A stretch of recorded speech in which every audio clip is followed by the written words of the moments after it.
Hello learners, welcome to my channel. Dear learners, इस video lecture में मैं आपके साथ स्ट्रक्चर ऑफ 8086 माइक्रोप्रोसेसर डिस्कस करूंगी। जैसे कि आप देख रहे हो, यहाँ पर लिखा है ए microprocessor contains one or more processing units on a single chip and today's processor contain multiple processing cores in a single chip. Therefore, they are called multi-core processors. Now, what are multi-core processor?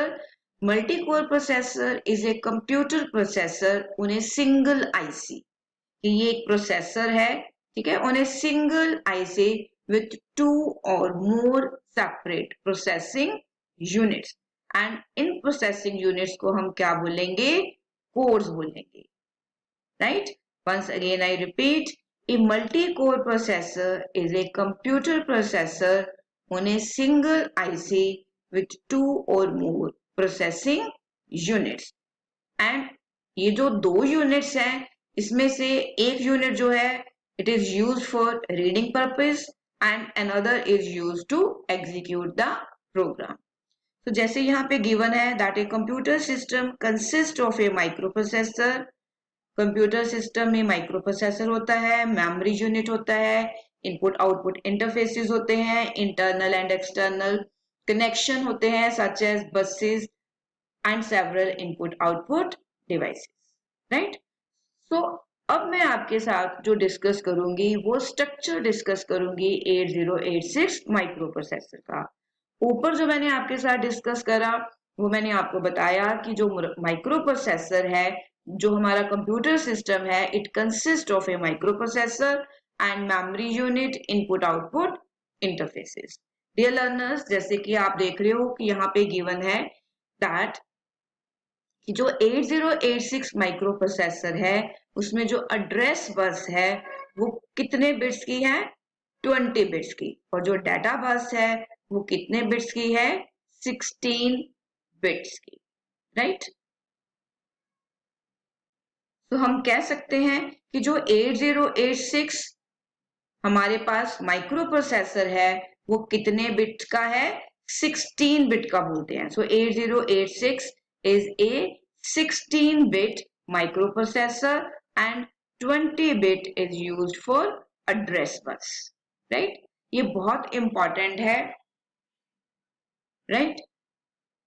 thus 8086 microprocessor की जो memory है वो कितनी होती है? 2 raised to power 20. 20 means 1 MB, right? So from this memory about 640 KB was part of the RAM और जो remaining है वो किस पर्पस के लिए यूज करी जाती है? रोम के लिए यूज करी जाती है। What is the purpose of designing 8086 microprocessor? So 8086 microprocessor was designed as a complex instruction set computer, CISC.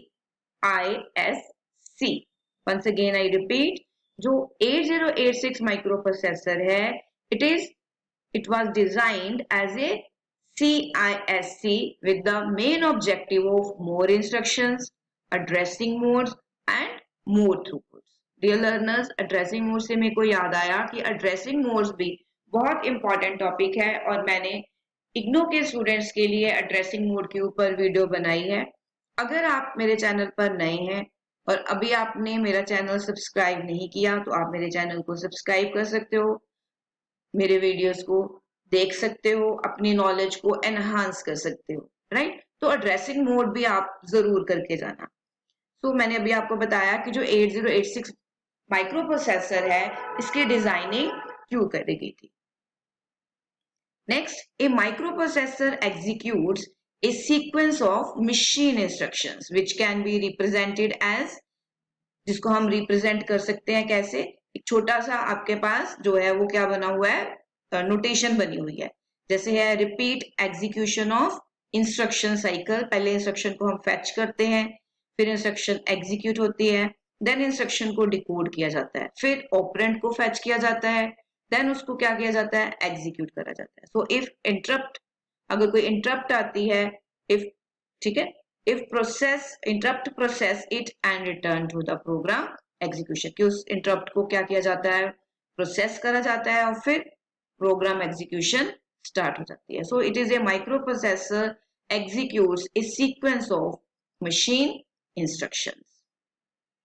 Dear learners, आप इसमें एक और चीज भी नोट कर सकते हो कि जो 8086 माइक्रो प्रोसेसर है, it supports a pipeline architecture, right? जैसे कि यहाँ पे गिवन है, ठीक है, कि ये कौन सा आर्किटेक्चर सपोर्ट करता है 8086, it supports a pipeline architecture. Dear learners, अब मैं आपको इसकी डायग्राम दिखाने जा रही हूँ जो बहुत इंपॉर्टेंट है. तो जो हमारी डायग्राम है ये 8086 माइक्रो प्रोसेसर की, आप देख रहे हो, this is the structure of Intel 8086 micro processor. तो ये आपको समझनी बहुत जरूरी है, तभी मैं आपको इसको दिखा रही हूँ.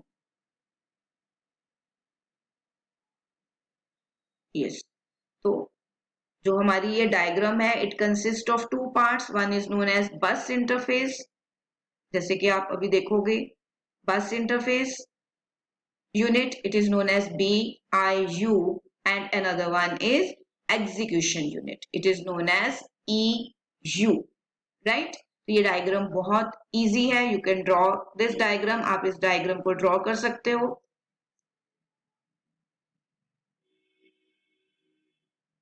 जैसे कि यहाँ पे गिवन है that 8086 microprocessor consists of two independent units. आप इसको रिपीट कर सकते हो मेरे साथ कि कौन से इंडिपेंडेंट यूनिट्स है. वन इज बस interface unit which is known as BIU, and another one is execution unit, EU. Dear learners, मैंने अभी आपको बताया कि ये पाइपलाइन आर्किटेक्चर सपोर्ट करता है. यहाँ भी यही गिवन है that these units can function independently, therefore they can function as two stages instruction pipeline, right? So first of all, I will discuss with you, that is bus interface unit, that is BIU. Dear learners, जैसे कि आप देख रहे हो यहाँ पे given है that the BIU is responsible for external communication through the system bus. External communication करने के लिए इसको use किया जाता है, and it provides a full 16-bit bidirectional data bus and 20-bit address bus. It has the following function. अब ये कौन कौन से फंक्शन करते हैं बस इंटरफेस यूनिट, आप नोट कर सकते हो.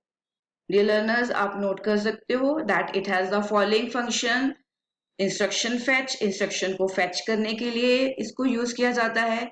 इंस्ट्रक्शन को क्यू करने के लिए, इंस्ट्रक्शन क्यूइंग के लिए, ऑपरेंड को फेच करने के लिए और स्टोर करने के लिए, और एड्रेस रीलोकेशन के लिए. सो BIU जो है, it is responsible for performing all external bus operations.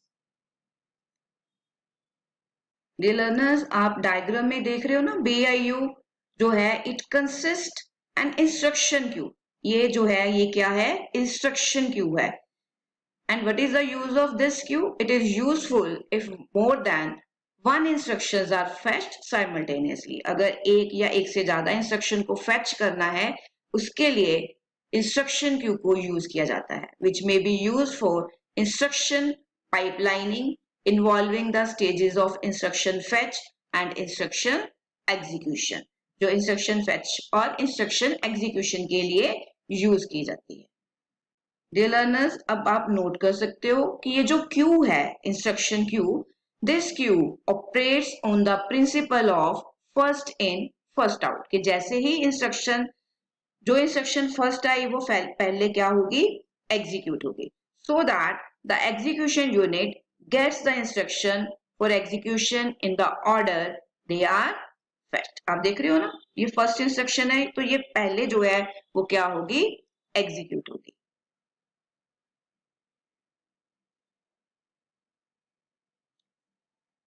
Fetching the next instruction while the current instruction is executing is called pipelining. अगर हम क्या करते हैं कि इंस्ट्रक्शन जो नेक्स्ट इंस्ट्रक्शन है उसको पहले ही फैच कर लेते हैं while the current instruction is executing, उसको हम क्या बोलेंगे, पाइपलाइनिंग बोलेंगे। मैंने अभी आपको बताया कि जो 8086 है ये पाइपलाइनिंग आर्किटेक्चर को फॉलो करता है, राइट। डियर लर्नर्स, नेक्स्ट आप देख रहे हो the BIU of microprocessor has 4 specific segment register, namely CS, code segment register, DS, data segment register, SS, stack segment register and ES, extra segment register। मैं अभी आपको diagram में दिखा रही हूं।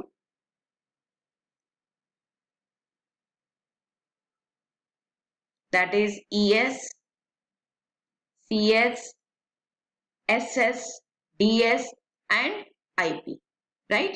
16 बिट।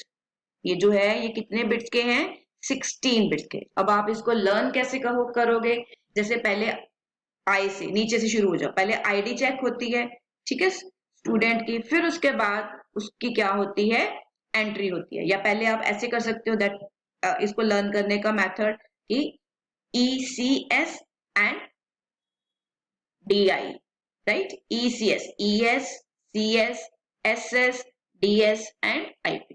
तो BIU के बारे में मैंने आपको बता दिया कि इसमें एक इंस्ट्रक्शन क्यू होती है, और BIU जो है माइक्रो प्रोसेसर का, it has 4 specific registers.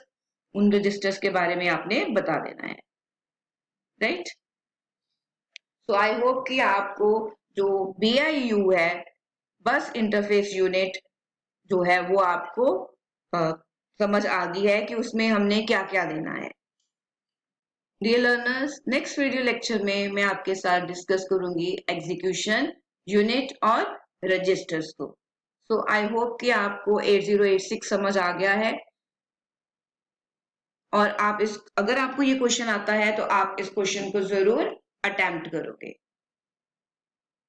Dear students, अगर आप मेरे चैनल पर नए हैं तो मैं आपको ये सजेस्ट करूंगी कि आप प्लेलिस्ट को चेक करो। मैंने बहुत सारे क्वेश्चन जो है वो इग्नो के स्टूडेंट्स के लिए सॉल्व करे हैं। आप इन वीडियोस को देख सकते हो, कमेंट के थ्रू बता सकते हो कि आपको ये समझ आ रहा है, ठीक है।